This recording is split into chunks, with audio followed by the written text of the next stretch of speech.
And welcome to another episode of The Focal Thought. My guest today is Shafik Mina. How are you doing, Shafik?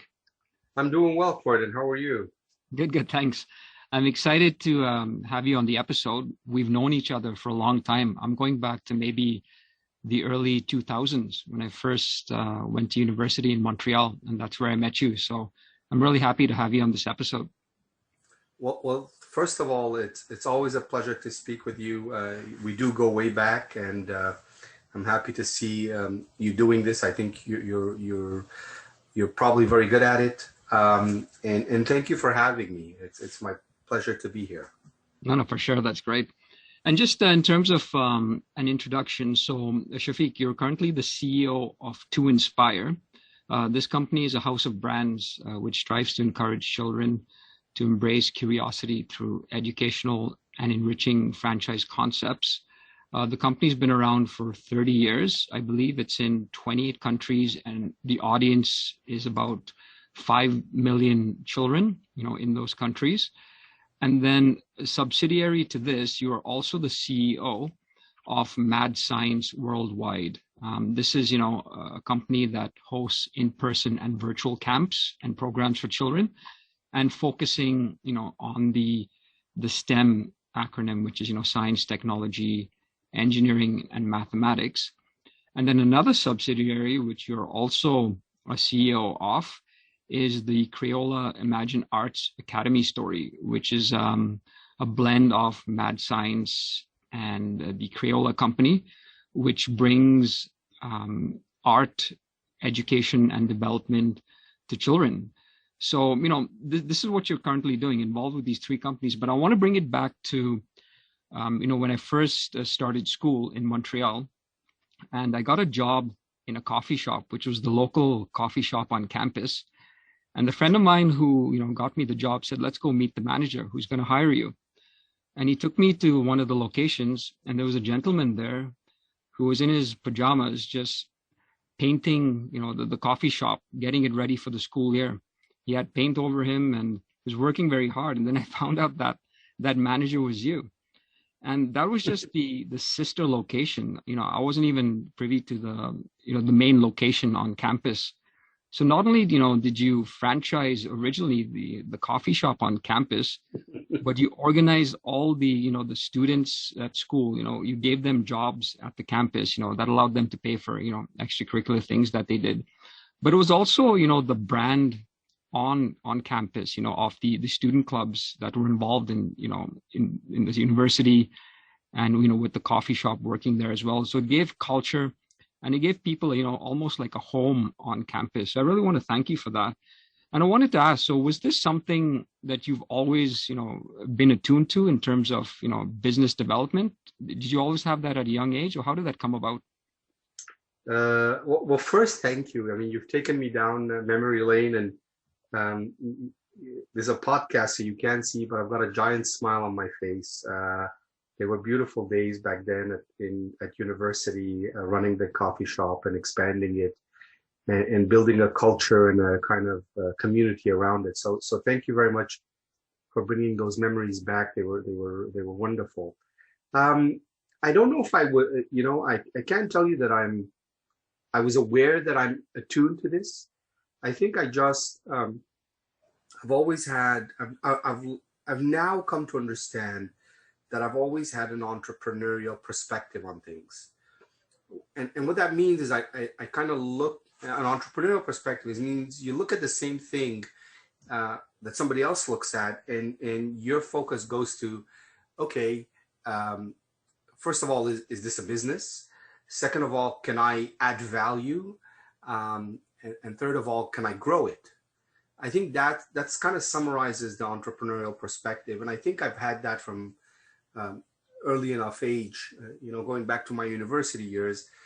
I didn't start off wanting to be a coffee bar manager at the time. I just wanted to make some money to cover some of my personal costs, pay for my weekends and fun time, and some of the costs of my tuition.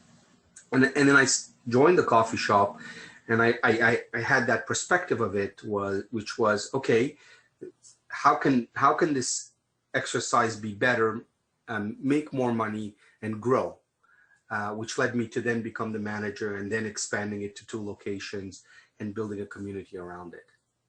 Correct. Yeah. And you really did all three of those things. You treated it like a business because it was profitable. You did add value to it because it became the brand off the campus.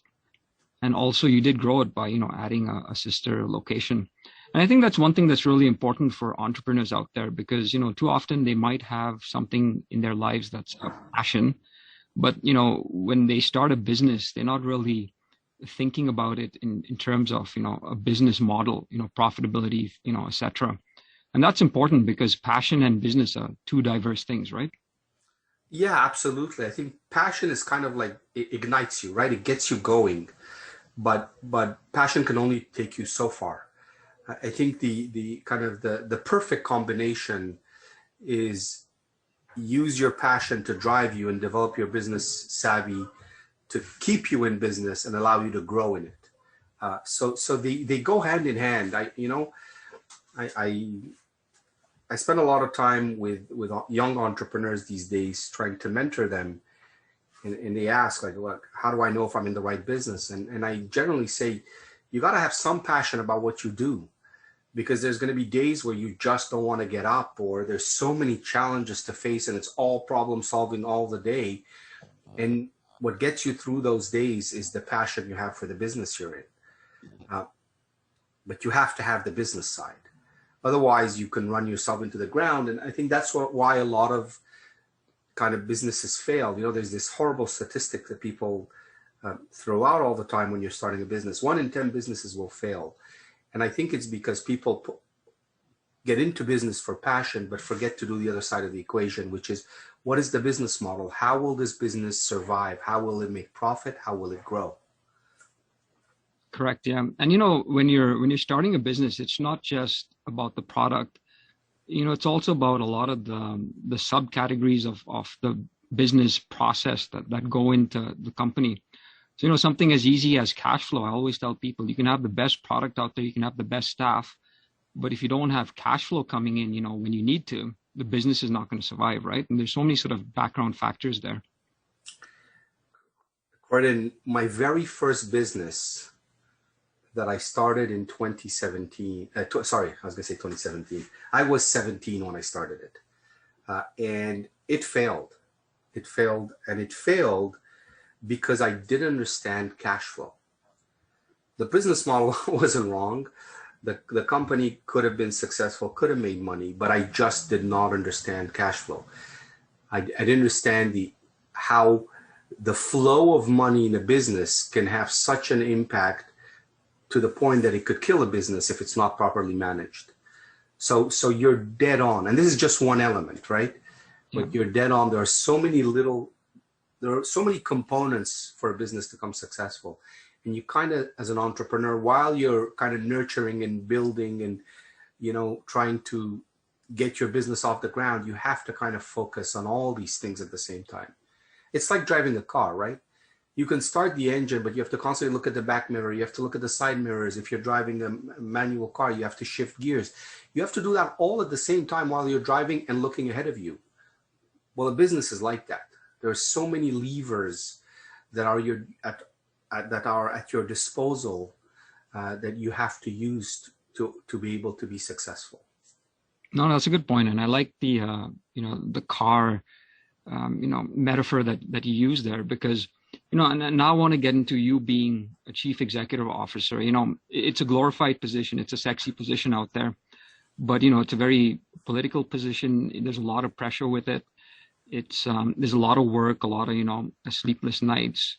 And you can see this with any good CEO that's out there. And, the ideal CEO is someone, like yourself, who's had experience in business and, understands profitability. But sometimes that's not always the case. You might have, an executive officer who gets promoted and has never really sort of run, a lemonade stand, for himself or herself before. But, when you look at a CEO and what they do, it's not just one thing that they do. It's everything that they do on a higher level. They need to have those communication skills. They're making decisions that can affect the company and, the lives of the staff. The relationships they have not only within the company, but with, industry vendors. taking risk. They have to, have good detail orientation. They have to be organized. They have to not delegate and prioritize. So just like driving this car, how does one as a CEO manage all of these aspects? That's a great question. And I'm gonna make the distinction between a very small business where you have a small group of people and a larger business or mid-sized business where you have, more than let's say 20 people working for you. When it's a small business, you have to be the jack of all trades, right?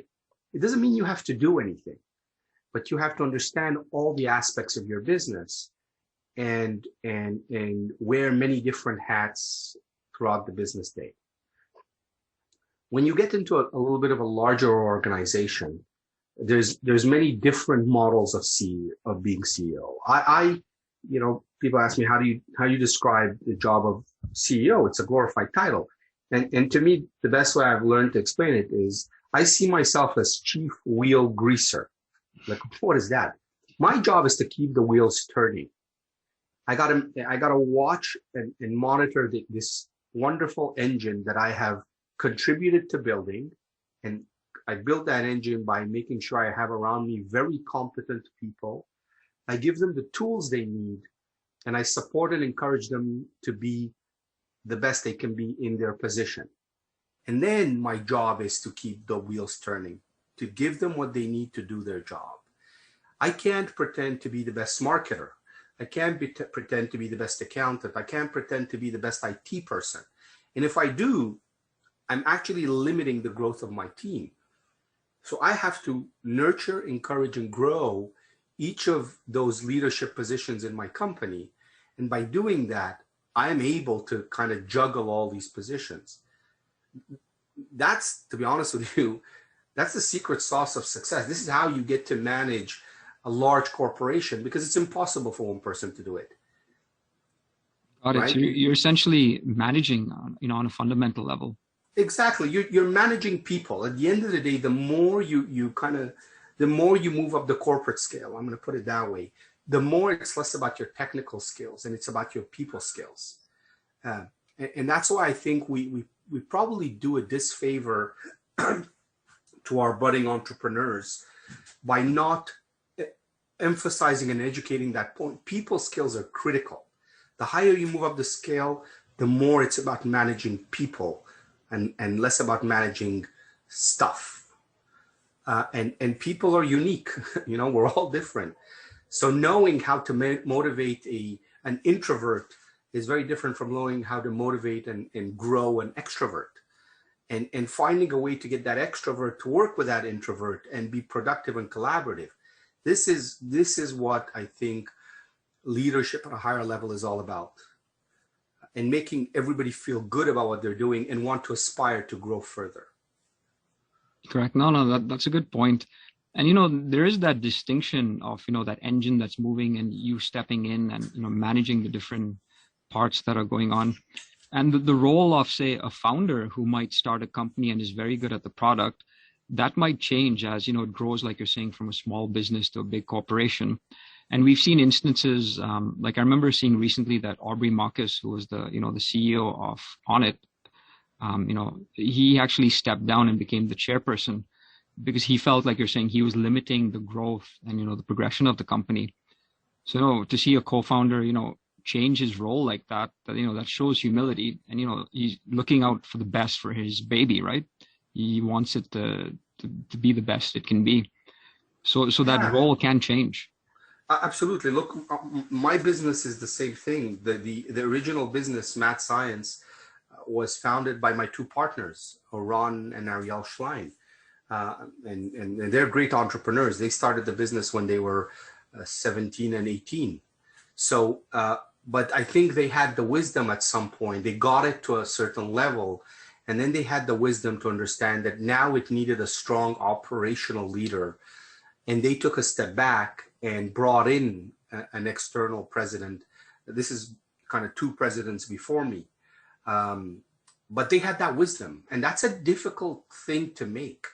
It's a difficult thing to do, because when you found a business, people talk about it in these terms, it's your baby. Yeah. And now you got to have the courage to kind of give your baby and put in somebody else's hand so that baby can develop and grow into the best adult they can be.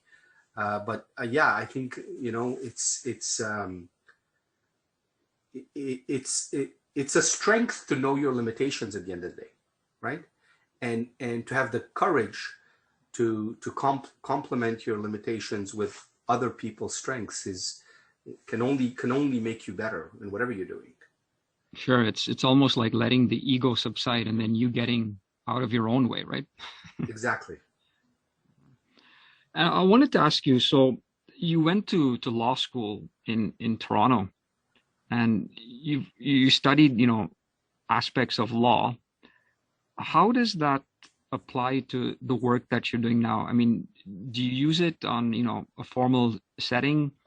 Because, you know, with business, I always feel that it's good to think legal first because, you know, of the ramifications if you don't. Mm-hmm. How do you utilize what you learned in law school in the work that you do now? So again, great question. So one of the things that I found that the most important thing I learned at law was not any particular law, right? Not because laws change. Yeah. The best skill I acquired at law was the ability to digest a lot of different information in a short period of time, to synthesize it, and then to narrow it down to a decision, right? This is really the core of what lawyers do. They look, you know, when you ask a lawyer a legal question, they got to assess the landscape of the law, what the law says. They have to look at the law. They have to look at the jurisprudence. Then they got to take all that information, digest it, and come to an assessment. Can I do this or can't I do this? So that skill of being able to digest a large quantity of information, digest it, kind of synthesize it, and come up with an answer is very helpful when you're in business, because there's constantly new information being thrown at you, whether it's internal, external, whether the market is changing, your competitor has done this, you've come up with a new product, and you gotta kind of, all this information is coming at you at rapid speed. Your ability to kind of slow it down, synthesize it, come up with a decision, and and be right. You don't have to be right all the time, but more often than not. So honestly, that was the biggest advantage. That was the biggest skill that I got from law school that today helps me. And to be honest, I think that's a skill that everybody should learn. It's not, because it's not really tied to law. Of course, once in a while, when there's a legal issue, I can give my 2 cents in. But even then, I don't. You know, I'm lucky enough that I have a big enough team now that we have legal advisors internally. So I delegate that to them. And again, I don't pretend to be the smartest lawyer in the room. They're there for a reason, to bring that to the table. But that's how law has helped me. No, I fully agree with that. I mean, with some of the work I've done with condo corporations, you know, when you have a new provider of service coming into a condo building, you have to read their contract. You know, there may be 21 points that are, you know, written in legal jargon, and you have to, you know, look at that, dissect it, and at the end of the day, make a decision. Is this the best thing for, you know, the corporation, right? Yeah. Digest all of that, and you might not have, you know, any exposure or experience in, you know, in this industry, but you have to sort of wear that hat, and at the end of the day, make a decision, because not making a decision can sometimes be more costly, or even a delayed decision can be more costly than the correct decision, right? Like, yeah, look, the wrong decision. Sorry. I preach to my team that stagnation in business is death. Yeah. Business cannot stagnate. You can be the top of your field and the best of the best. And there's numerous examples of companies that were innovators in their field and then stagnated. You know, I think of Research in Motion. I think of at some point Kodak hit that. Now they managed to turn it around, but Kodak dominated the photography market completely. Sure. Right? And then they stagnated, and luckily enough, they were able to turn it around, and now they're in digital photography. But had they not, you know, we wouldn't be talking about them. I mean, there's a ton of companies. Palm Pilot created the first handheld, you know, intelligent device. It doesn't exist anymore. It was a market leader. It stagnated. It died. So stagnation in business is death. You have to constantly keep moving and keeping up with the times, and even try to, you know, Once you get that under your belt, now you got to start looking ahead of the curve and say, okay, what's coming at me before it hits me? And then you're able to grow. Correct. Yeah. And, you can look at a company like, say, Coca-Cola, whose product has, been the same relatively, for the past many, many years, close to 100 years or more, I think. I forget the date of inception, but, the product is the same, but you can see how the marketing, has evolved, changed over the years. The people that endorse the brand, they've changed to be relevant, with the demographic that, they're selling to. You just can't rest on their laurels, because we once were great and had a good sale. That'll continue, right? You have to keep adapting and changing. Exactly. And your example is great. It's not necessarily changing the product, it could be just changing the marketing or changing the customer's perspective, but constant evolution is critical. Correct. Yeah. And I wanted to ask you now, with your three companies, how did you pivot? Because like you're saying, you have to look into the future. You have to be a seer to see what is coming, so you can best, hedge the security of the company. But sometimes, especially we've seen this last year and a half with something like COVID, no one knew it was coming, and, at the speed it was coming at. And with your companies, you were sort of in program. So you actually, having people go to, birthday parties, go in-house, meet face-to-face, things like that. So if I can ask, how did you all pivot, and, how was that for you in terms of organizing everything in a rush? In short, it was brutal, but it was a great learning lesson. Look, COVID hit us hard, hit our business. Our business, I use the phrase, is the antithesis of social distancing. It's all about getting in front of kids, doing hands-on activities in proximity. And COVID created a world where that was no longer applicable, right? And it did it overnight. I remember very clearly March 20th of 2020 being in our boardroom and saying, oh God, we're going to have to shut down all our offering across the globe kind of in 2 weeks because it was coming. Like, what do we do? But you know what? What it taught me is you can't predict everything, but strength comes from your ability to be agile. And it sounds like a cliche, but your ability to react to what is thrown at you and react quickly and make decisions with the information you have in front of you. So we had to, like everybody else, we had to make quick decisions about what we were going to do and what we weren't going to do. So we very quickly shifted to virtual, I think, like most of the world. So it's not like we were, we came up with something unique, but we reacted quickly. Another thing that we did very quickly is we realized, or we took a risk that this was not going to last 1 or 2 months. We kind of looked at the landscape and this looks like it's going to be with us for a while. So we had to make some very tough decisions to maintain the livelihood of the company. So we had to lay off a whole bunch of people. It was probably the worst day of my business life when I had to lay off 2/3 of the company. We were 45 people, and overnight we were down to 10. Wow. I posted about it on LinkedIn because it really kind of struck me. I had built a strong team of people that I liked working with, that were very competent, and overnight we had to let 2/3 of them go. But had we not done that, Gordon, I would not be still talking to you today as the CEO of any of those companies, because I don't think they would have existed. I think COVID would have put an end to it. So reacting, having the courage to make the tough decisions when you need to, helped us. Today we're coming back stronger than ever. We look at the marketplace and we see some of our competitors just didn't make it, or if they made it, they're coming out a lot weaker than us. So we are in a better position today than we were in our ability to kind of grow. So yeah, it's you can't anticipate all the things that go wrong. I wish we could, but you can't. You just have to have your eyes and ears to the ground and react when something looks amiss. Sure. And that's the true mark and test of a leader, is that when an event like that happens, what do? Do you cower in fear, or do you actually use the event and leverage it to in fact maybe even thrive? and, come out better than you were before.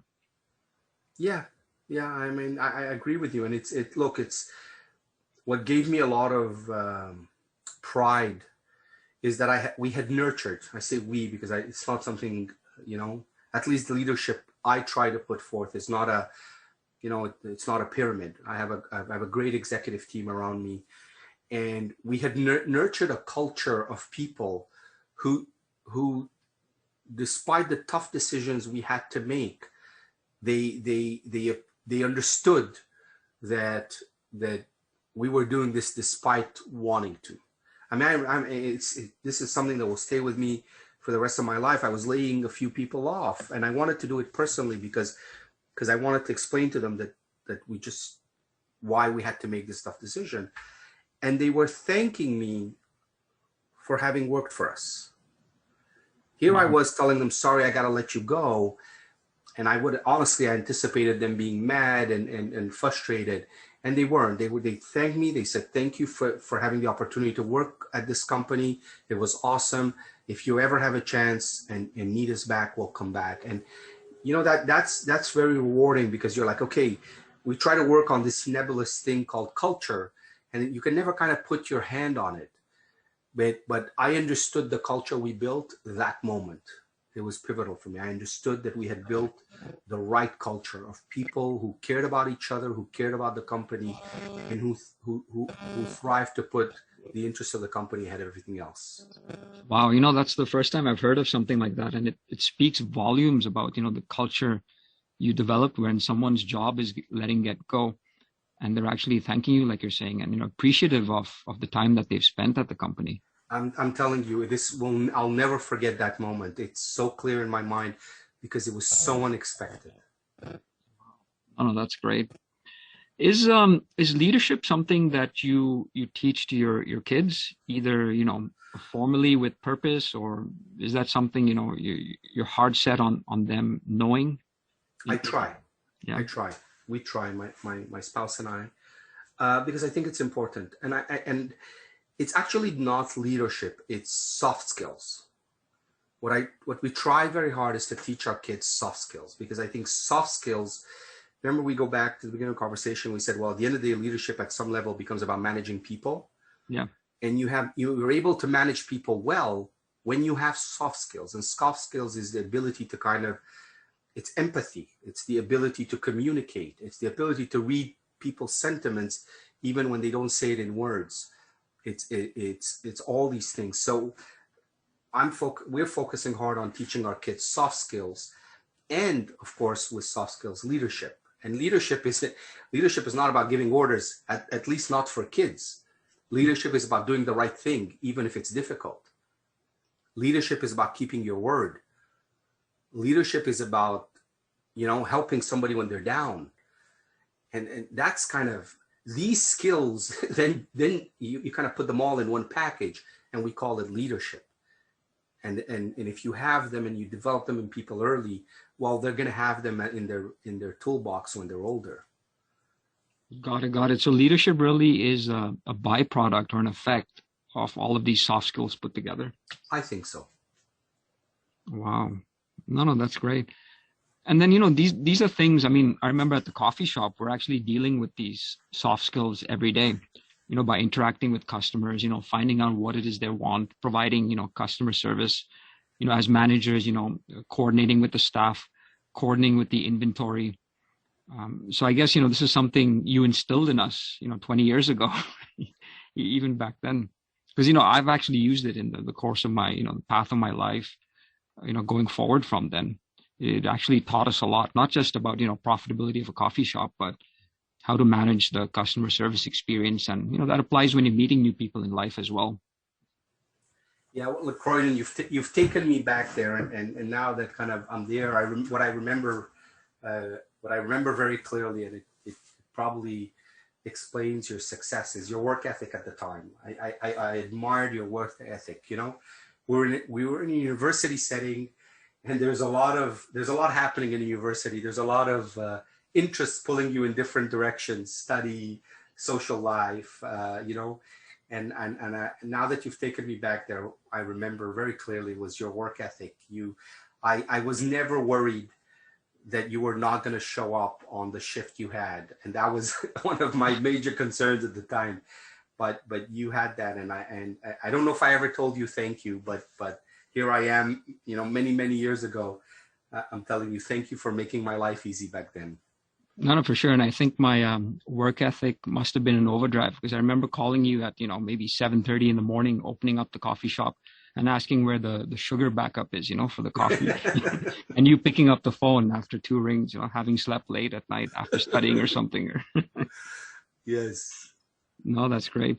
So listen, I mean, thanks again for coming on this episode. It was really nice to hear some philosophies of leadership from, someone who's not only ingrained in it by, being that entrepreneur you were at 17, but also in the work that you do as CEO with the 3 companies now, and just distilling it down for us. So thank you for that. Well, it's my pleasure, and thank you for a very enjoyable conversation. I hope your listeners find 1 or 2 nuggets that they can take with them and grow whatever they're trying to achieve. No, that's great. And if anyone wants to contact you, do they come to your website or onto any sort of social media? Or yeah, the best way to reach us, if you want to know more about our companies, is probably through our website, toinspire.com. That's the parent company, and the 2 operating businesses are Math Science, so mathscience.org. That's the science enrichment company, and Crayola Imagine Arts Academy. The website is imagineartsacademy.com. We're in the business of franchising, and we franchise children's enrichment businesses around the world. That's probably the best place to go to find out about more information, and there's emails there where you can connect with me, and I'm happy to speak with you. Okay, great. I'll be sure to put those in the show notes as well. Awesome. Okay, thanks again, Shafik. I wish you well. Croydon, it's been an absolute pleasure. Thank you very much. Thanks.